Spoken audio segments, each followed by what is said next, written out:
नमस्कार दोस्तों, आप सभी का हमारे चैनल में स्वागत है। और आप सभी से एक निवेदन है कि आप हमारे चैनल को लाइक और सब्सक्राइब जरूर कर लें, क्योंकि हम इसी तरह की इम्पोर्टेंट वीडियो इस पर लाते हैं जो बहुत ही इंफॉर्मेटिव होती है, जो आपके बहुत ही काम की होती है।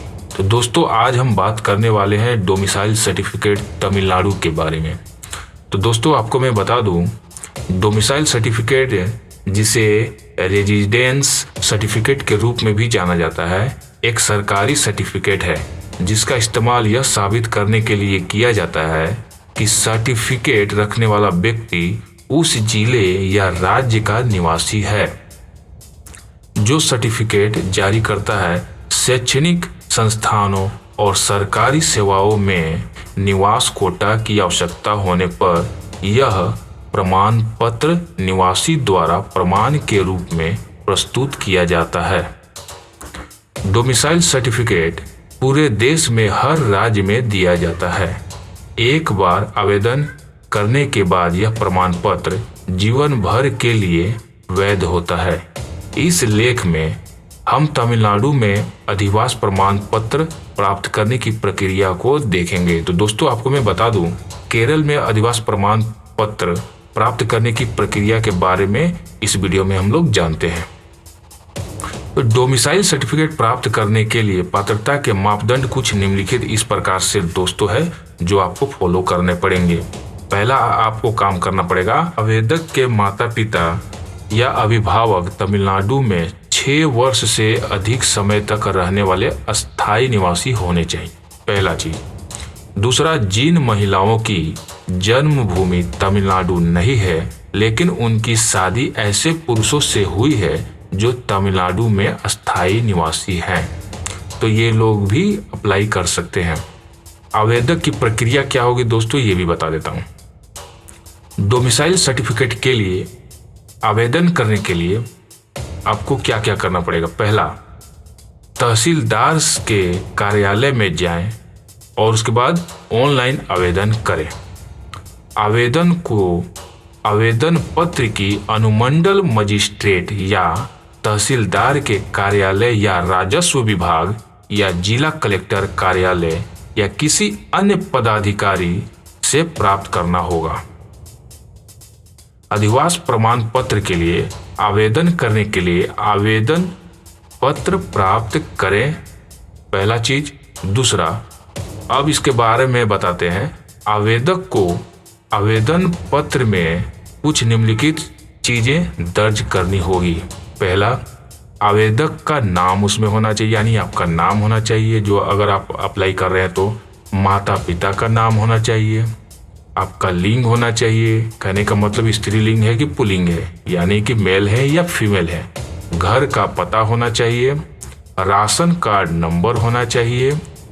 तमिलनाडु में माता पिता से संबंधित अचल संपत्ति का कुछ विवरण होना चाहिए। आवेदन की तारीख होनी चाहिए और जो आवेदक है उनके हस्ताक्षर होने चाहिए।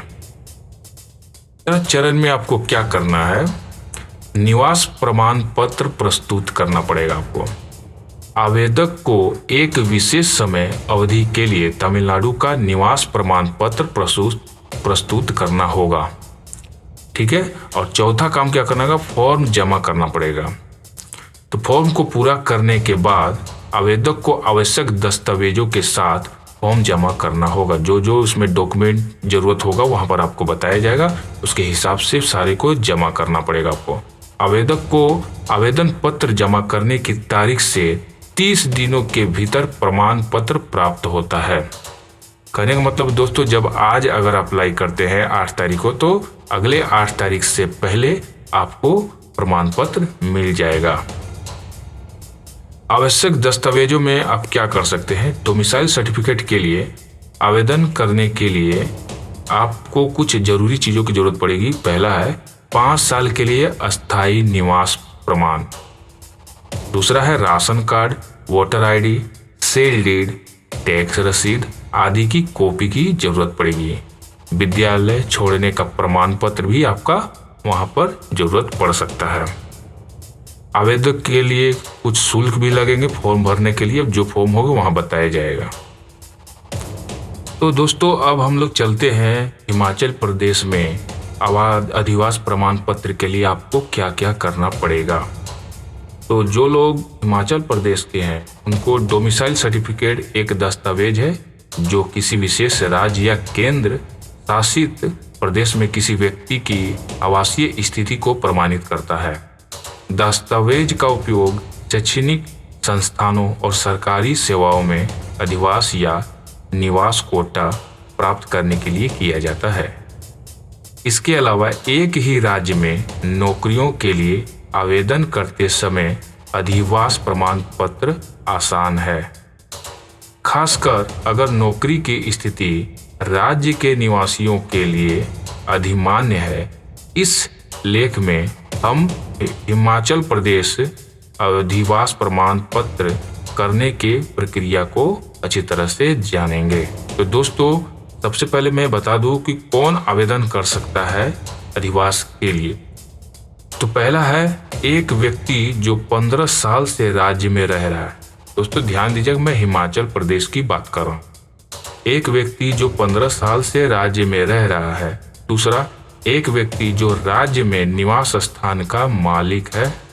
तीसरा, एक व्यक्ति जो एक आवासीय संपत्ति का मालिक है लेकिन रोजगार कारणों से कहीं और स्थित है।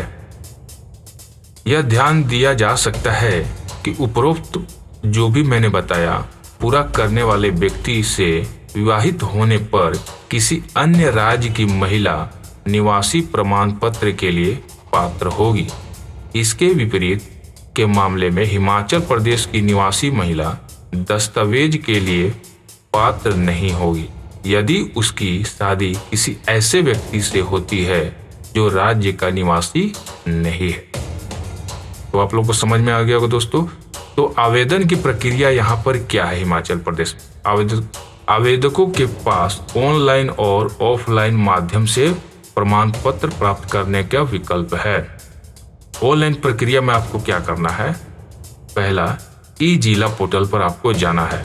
तो हिमाचल प्रदेश सरकार का ई डिस्ट्रिक्ट पोर्टल आपका खुल जाए। दूसरा है, उसमें आपको लॉगिन करना है। लॉगिन विवरण दर्ज करने के बाद पोर्टल पर लॉग इन करना है। तीसरा, नागरिक लॉगिन। निर्दिष्ट उपयोगकर्ता प्रकारों में से उपयोगकर्ता लॉगिन चुनना पड़ेगा आपको, में लिखा हुआ रहेगा दोस्तों। और चौथा चरण क्या क्या? राजस्व विभाग का आपको चयन करना पड़ेगा और जो भी विकल्प दिया रहेगा विकल्पों की श्रेणी में राजस्व विभाग को आपको चुन लेना है। पांचवा प्रक्रिया क्या करना है? सेवा का चयन करना है।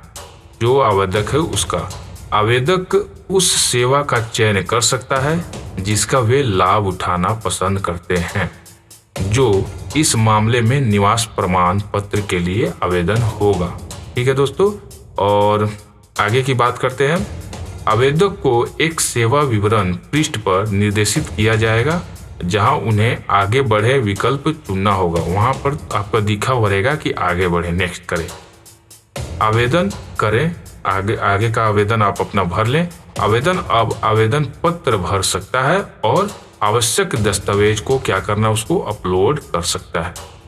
और आठवां क्या करना है, आपको लास्ट में सबमिट कर देना। वहां पर आपको सबमिट का क्लिक बटन आएगा, आपको उस पर क्लिक करके सबमिट कर देना। और 9वें नंबर में आपको क्या होगा, भुगतान होगा। भुगतान पर क्लिक करने पर आवेदक को इंटरनेट बैंकिंग पृष्ठ पर निर्देशित किया जाएगा जिसके माध्यम से भुगतान जो करने वाला है उसको उसका भी जमा किया जा सकता है।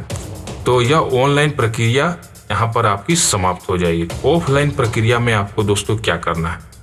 ऑफलाइन आवेदक तहसीलदार कार्यालय में सादे कागज में 25 रुपए के शुल्क के साथ किया जाता है। आवेदक को आवेदन के साथ आवश्यक दस्तावेज संलग्न करने होंगे, यानी कि उसके साथ आपको जोड़ने होंगे, यानी लगाने होंगे। तो आपको आवश्यक दस्तावेज की जरूरत क्या पड़ेगी?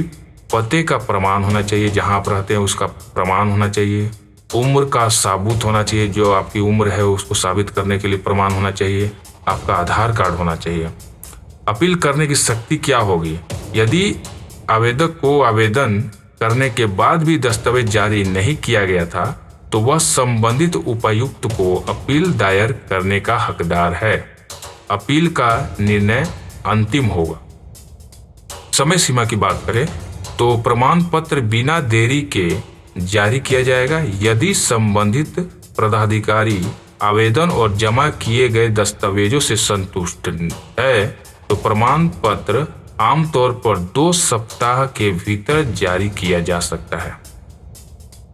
तो दोस्तों, इस तरह की वीडियो को आप लाइक कीजिए और सब्सक्राइब कीजिए ताकि हम लोग इसी तरह का इन्फॉर्मेशन वीडियो लाएं। और भी कुछ बच गया है जो डोमिसाइल के बारे में, कहाँ कहाँ पर और है, तो उसके बारे में भी मैं अगले वीडियो में बताऊंगा।